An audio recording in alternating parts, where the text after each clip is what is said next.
We have to embrace this notion that there is this shift between what teachers must know and what students must do. I can't harp on that enough. And I think when we talk about assessments for students, it's the same thing.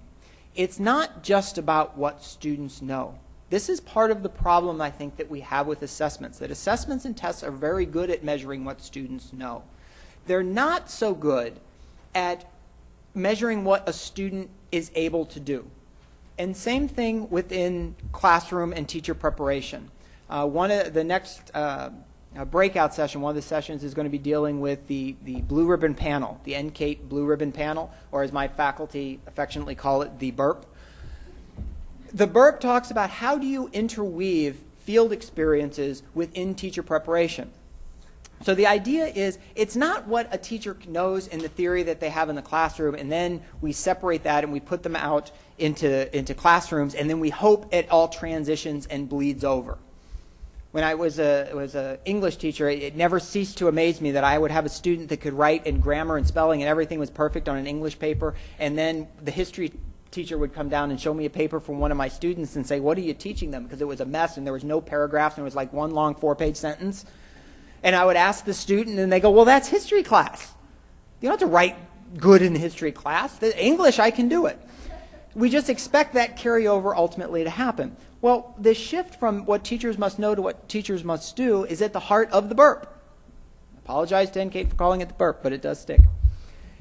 My niece was in the hospital not too long ago, and the doctors came in and brought students with them into the room and examined my niece, and they had this conversation, and then they went out into the hallway and they had another conversation. And being a teacher preparer, I went out because I was really interested to see how this whole process worked. And he would ask questions of these young doctors and get feedback, and they'd brainstorm. And if there was a question that they didn't know, they'd send them back into the room and they'd do something else to my niece and then come back out and share what it is that they've learned. And I'm thinking, yeah, there's a lot of differences in the medical model for training teachers. And I understand that you can't take that model, or at least I don't believe you can take that model and overlay it right on top of teacher preparation and say we should make teacher preparation just like the medical preparation. But there are those commonalities that we have to understand, that knowledge is one thing and execution is something else, and how do you weave those things together? So that's the BURP. We need to research to assess these correlations between knowledge and performance. There's been quite a bit of talk in Missouri, and I know nationwide, on doing away with teacher tenure. And one of the responses that I've heard to this that I think is very, very interesting is instead of linking tenure to student performance, which raises all kinds of other issues. My background is in urban education. I'm very interested in challenging school districts and at-risk students, and how do you turn those districts around? And thinking about, to me, it's not about punishing poorly performing school districts and say we're going to take all of your money away from you if you don't have your students do better, because I think there's this hidden assumption in that districts are suddenly going to go, oh, we get it now. You want us to teach these students. If they had the answers, they would ultimately be doing it. And if you continue to punish the teachers that are in the lower performing school districts, how are you going to influence your best, your brightest teachers to actually go work in those schools and begin to turn them around?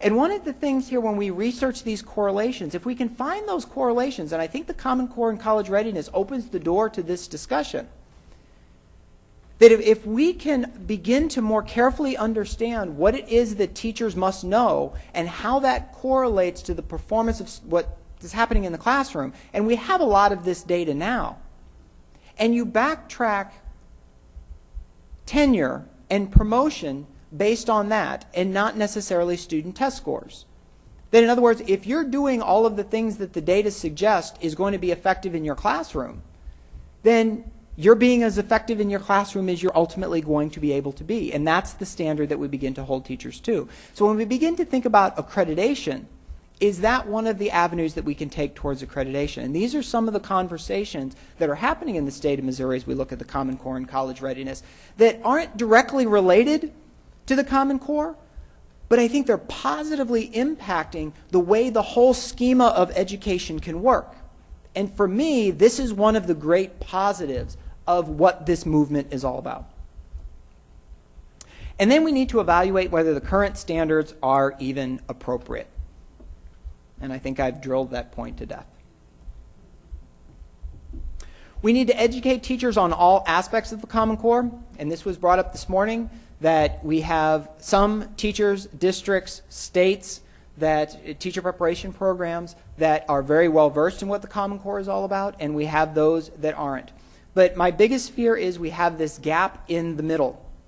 And you are always going to have, it's kind of like the baseball analogy that says, you know, any baseball team, baseball's getting ready to start here pretty soon, and you know, my Cardinals have their first spring training game coming up. Anybody here from Texas?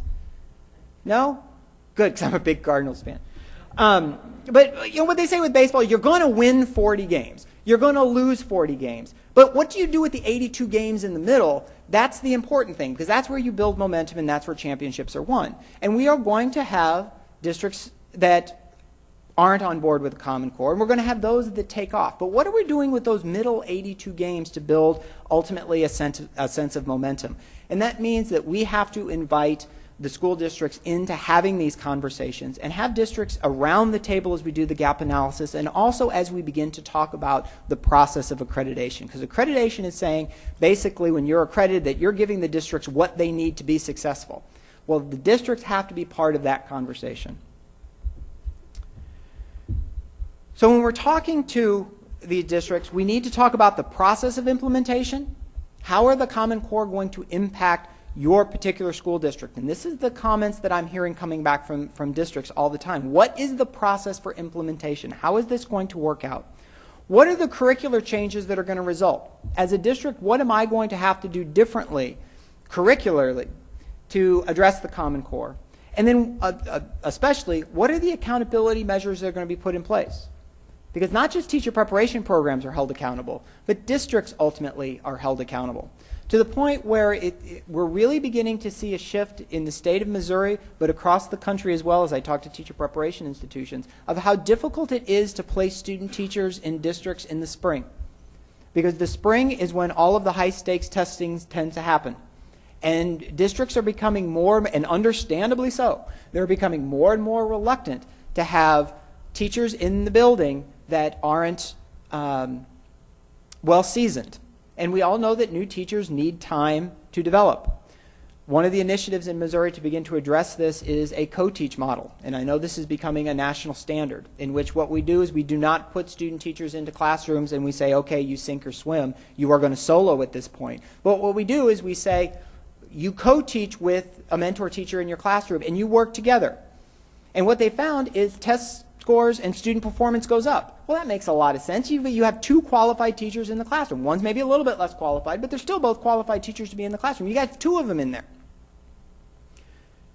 And what we found, though, from a teacher perspective point of view, is the data shows that those teachers that went through a co-teaching experience actually stayed in the field longer and were more successful coming out of the student teachers than those that you just threw in there and you made them solo. I think the reason for that is because you never go into panic survival mode. Because some of the things when we talk about being execute in the classroom, one of the biggest frustrations that my new teachers would sometimes tell me is, you know, I know how to differentiate, I know how to scaffold, man, I know all of that great theory, but I can't get them to bring a pencil. And if they don't have a pencil, they can't do all of these other kinds of things. So what happens is they begin to go into survival mode, and they begin to adopt all of these bad habits. And then they begin to think of the theory that they learned in my class, in our department, as, well, no, that's not real teaching. Real teaching is this thing because it keeps them quiet and it gets them to bring their pencil and it produces less zeros in my grade book and less hassle. So understanding those accountability measures, how are my students going to be measured, becomes very important. So what is the process, what is the curriculum, and what are the accountability measures? These are the things that we have to share with districts. And then we need to gather assessment data on these standards to inform what professional development opportunities we need. Where are your students doing well? Where are they not doing well? And it's not about dinging you on accreditation. It's about then we need to do a better job preparing the teachers to address those specific things. And then finally, we need to determine what the role of accreditation should play. Is accreditation going to look very, very different? And I have a feeling in the state of Missouri, it's going to look drastically different for all of these reasons that we just talked about. And I think these are positive reasons. That the role of accreditation is to say, yes, you are producing quality teachers, and yes, those quality teachers are having a positive impact on students. And that all comes back to the college readiness question and what the standards are.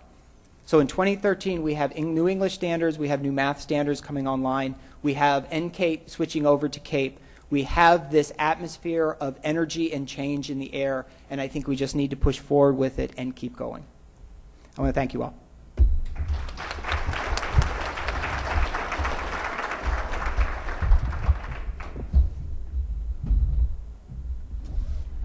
Well, thank you, everyone. We're just about out of time, so if you have questions, Paul will be here through tomorrow, and we'll be glad to answer those. But it's now time for our last breakout session of the day. So if you can find your way to that, we appreciate it. Thank you.